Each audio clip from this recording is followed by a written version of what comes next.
Class 10th का ये सवाल है, प्रश्नावली 11.1, प्रश्न संख्या 4। आधार 8 सेंटीमीटर, ऊंचाई 4 सेंटीमीटर के एक समद्विबाहु त्रिभुज की रचना कीजिए और फिर एक अन्य त्रिभुज की रचना कीजिए जिसकी भुजाएं इस समद्विबाहु त्रिभुज की संगत भुजाओं के 1.1/2 गुनी है। सेम सवाल हमने लिख दिया यहाँ पे। देखिए, आपको सबसे पहले एक रफ बताते हैं। रफ क्या है कि करना क्या है, आधार 8 सेंटीमीटर तथा ऊंचाई 4 सेंटीमीटर समद्विबाहु त्रिभुज की रचना करना है। तो सबसे पहले हम क्या करेंगे, 8 सेंटीमीटर भुजा वाला एक भुजा खींच लेंगे, 8 सेंटीमीटर एक भुजा खींच लेंगे, ठीक है। अब इसको क्या करेंगे, 4 सेंटीमीटर ऊंचाई वाला समद्विबाहु त्रिभुज बनाने के लिए इस लाइन को हम समद्विभाजित करेंगे, समद्विभाजित कर लेंगे। समद्विभाजित कैसे करेंगे आपको हम बताएंगे। ये समद्विभाजित हो जाएगा, उसके बाद फिर क्या करेंगे, यहाँ से इसको मिला देंगे, यहाँ से इसको मिला देंगे। इसकी ऊंचाई 4 सेंटीमीटर हो गई, 4 सेंटीमीटर वाला एक समद्विबाहु त्रिभुज बना देंगे। इसमें सबसे इम्पोर्टेंट होता है क्या, ये वाला बात होता है जो लिखा हुआ है 1.1/2 गुनी। ये जो लिखा हुआ है 1.1/2 गुनी, ये गुनी वाला चीज को ध्यान में रखना होता है। 1.1/2 गुनी का मतलब कितना हो गया, 3/2 गुनी, 3/2 गुनी हो गया। पूर्णांक तोड़े, 2 गुना 1, 2 + 1, 3, 3/2 गुनी हो गया। इसमें आपको ध्यान ये रखना होता है कि 3/2 में कितना बड़ा है, कौन सा बड़ा है, 3 बड़ा है कि 2 बड़ा है। अंश और हर में जो बड़ा रहेगा आपको क्या करना है, यहाँ पर एक न्यून कोण खींच लेना है। इतने कोण का क्या करना है आपको, कोई भी किसी भी कोण का एक न्यून कोण खींच लेना है। इसका नाम दे देते हैं BC, है ना। एक न्यून कोण खींच दिए, इसमें जो बड़ा होगा उसको उतना बराबर भागों में बांट देंगे। जैसे 3 बड़ा है तो 3 भागों में बांटेंगे, 1, 2 और 3। उसके बाद क्या करेंगे, इसमें हर कितना लिखा हुआ है, हर 2 लिखा हुआ है ना। इसका नाम दे देंगे, ये हो गया B1, ये B2 और ये B3। तो हर मेरा 2 है तो हम हर को क्या करेंगे, C से मिला देंगे, B2 को C से क्या कर देंगे, मिला देंगे, ठीक है ना। उसके बाद क्या करेंगे, अब देखिए यहाँ चूंकि अंश बड़ा है ना, हमेशा याद रखिएगा, अंश जिसका बड़ा हो समरूप त्रिभुज, है ना, बाहर बनेगा, जिसका है ना अंश छोटा हो समरूप त्रिभुज अंदर बनेगा। तो इस त्रिभुज के बाहर में समरूप त्रिभुज बनेगा, क्यों, क्योंकि इसका अंश बड़ा है। तो इसके लिए हमको क्या करेंगे, इस लाइन को बढ़ा देंगे, इस लाइन को भी क्या कर देंगे, बढ़ा देंगे। अब क्या करेंगे, B2C के समांतर एक रेखा खींचेंगे, B3C डैश दे देते इसका नाम, और यहाँ से एक रेखा खींचेंगे, है ना, C डैश से एक रेखा खींचेंगे, A डैश, जो कि AC के समांतर होगा, ठीक है। ये रफ है, अब आपको हम क्लियरली समझाएंगे। देखिए, सबसे पहले क्या करना है आपको, 8 सेंटीमीटर भुजा वाला एक लाइन खींचना है। 8 सेंटीमीटर भुजा वाला एक लाइन खींचते हैं।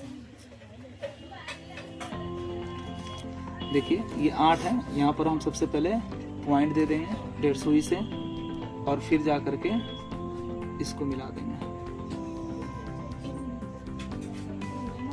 8 सेंटीमीटर ही खींचना है हमने, 8 सेंटीमीटर भुजा वाला, है ना, एक लाइन खींचा, ठीक है।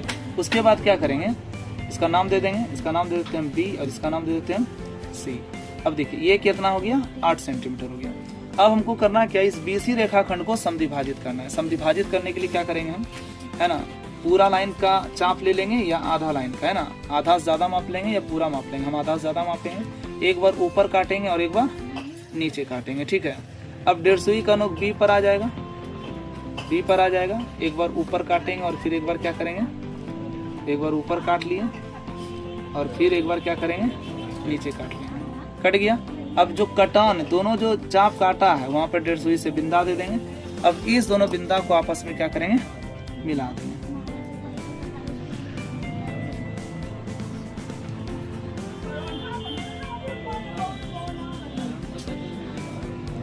देखिए खींच दिए। अब क्या करेंगे, अब जो है ना 4 सेंटीमीटर ऊंचाई वाला खींचना है, तो हम 4 सेंटीमीटर ऊंचाई को मापेंगे 1.5 सुई से, और पेंसिल के नोक को 1.5 सुई के नोक को 0 पर रखें, पेंसिल के नोक को 4 पर रखें। इस तरह से हम माप लेंगे। देखिए 4 सेंटीमीटर है ये। अब क्या करेंगे, जो कटान बिंदु है BC को जो समद्विभाजित कर रहा है बिंदु, इस समद्विभाजक बिंदु पर 1.5 सुई का नोक रख करके ऐसे करके एक चाप खींच देंगे, ठीक है ना। तो ये चाप क्या करेगा, इस लाइन को प्रतिच्छेदित करेगा। प्रतिच्छेदित किया। अब इस प्रतिच्छेदन बिंदु पर 1.5 सुई से बिंदा दे देंगे और फिर B को इस बिंदु से मिला देंगे, C को इस बिंदु से मिला देंगे।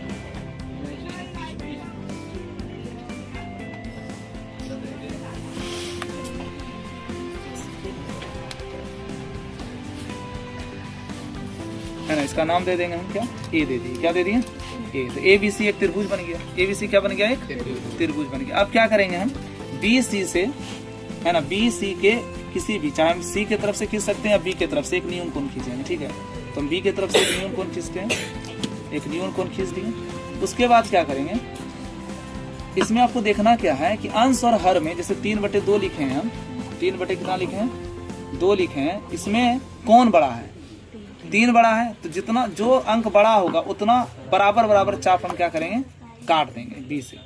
तो बी पर हम 150 का नोक रखेंगे, एक बार काटें, फिर 150 का नोक यहाँ पर आया, फिर एक बार काटें, 2 हुआ, फिर एक बार काटें, 3 हो गया। 3 बराबर भागों में बांट दिए। इसका नाम लिख देंगे B1, B2 और B3।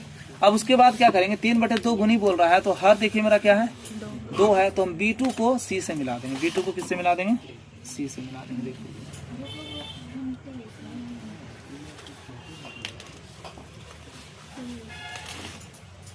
मिला दिए ना। उसके बाद क्या करना है, अब देखिए, चूंकि देखिए अंश इसका बड़ा है, तो समरूप त्रिभुज कहाँ बनेगा, है ना, इस त्रिभुज के बाहर बनेगा। इसलिए हम थोड़ा सा लाइन बढ़ा देंगे, AB का थोड़ा सा लाइन बढ़ा देंगे, और BC का भी थोड़ा सा लाइन बढ़ा देंगे। उसके बाद क्या करेंगे, B2 पर 150 का नोक रखेंगे, एक चाप खींचेंगे, एक चाप खींच दिए, है ना। B2 पर 150 का नोक रख करके हमने क्या किया, एक चाप खींचा, सेम चाप। अब देखिए अंश में क्या लिखा हुआ है, 3 ना, B3 पर 150 का नोक रखाएगा, है ना। सेम चाप हम खींच देंगे B3 पर। इस बीच आपको बिल्कुल भी सावधानी बरतना है, हिलाना डुलाना पेंसिल को नहीं है। उसके बाद क्या करेंगे, इस चाप को मापेंगे, यहाँ 150 का नोक, यहाँ पर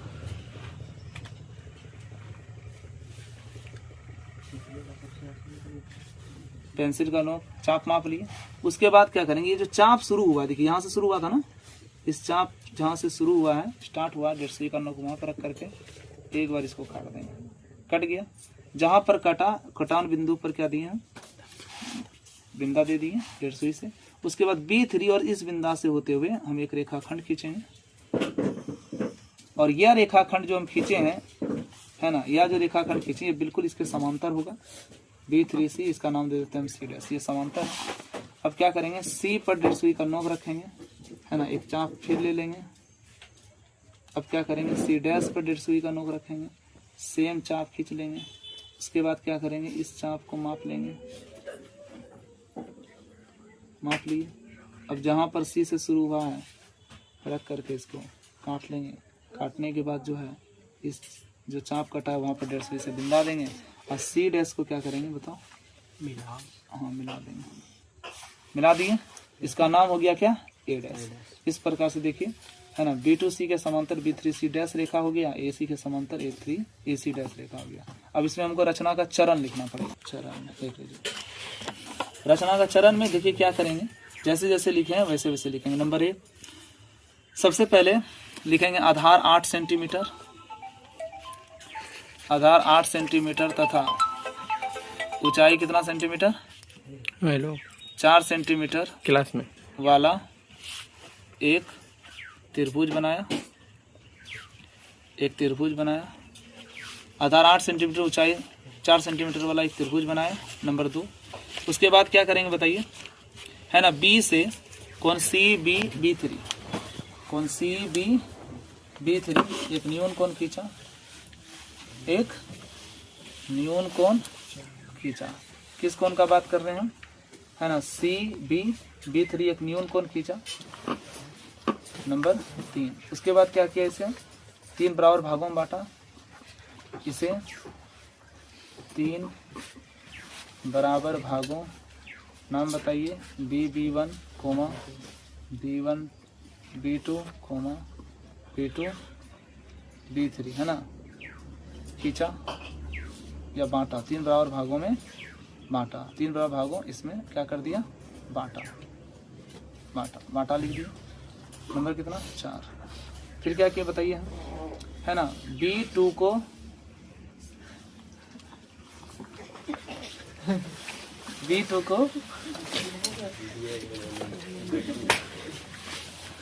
सी से क्या मिला है? सी के समांतर, बी टू सी के समांतर B3 C डैश खींचा, B3 C डैश खींचा। नंबर कितना? 6 में क्या लिखेंगे, है ना, CA के समांतर, CA के समांतर कौन सा खींचे? C डैश A डैश ना, C डैश A डैश रेखाखंड खींचा, C डैश A डैश क्या खींचा? रेखाखंड खींचा। समझ रहे ना, जो काम किया आप उसको लिख दीजिए। फिर क्या करना है बताओ। इस प्रकार नाम बताओ त्रिभुज का, A डैश B और C डैश। इस प्रकार A डैश B और C डैश समरूप त्रिभुज बना। अरे समरूप त्रिभुज प्राप्त हुआ, समरूप त्रिभुज क्या हुआ? प्राप्त हुआ, समरूप त्रिभुज प्राप्त हुआ। फिर बताओ क्या लिखना है। अतः त्रिभुज का नाम बताओ, है ना, इसका नाम क्या था? ए ना, त्रिभुज ABC समरूप त्रिभुज A डैश B और C डैश, है ना। इसलिए त्रिभुज का भुजा का अनुपात बराबर करो। AB का अनुपात किससे बराबर हो जाएगा? A डैश B डैश ना। फिर बताओ A डैश B डैश। फिर बताओ BC का अनुपात किससे हो जाएगा? BC डैश, है ना। और फिर AC का अनुपात किससे हो जाएगा? A dash C dash.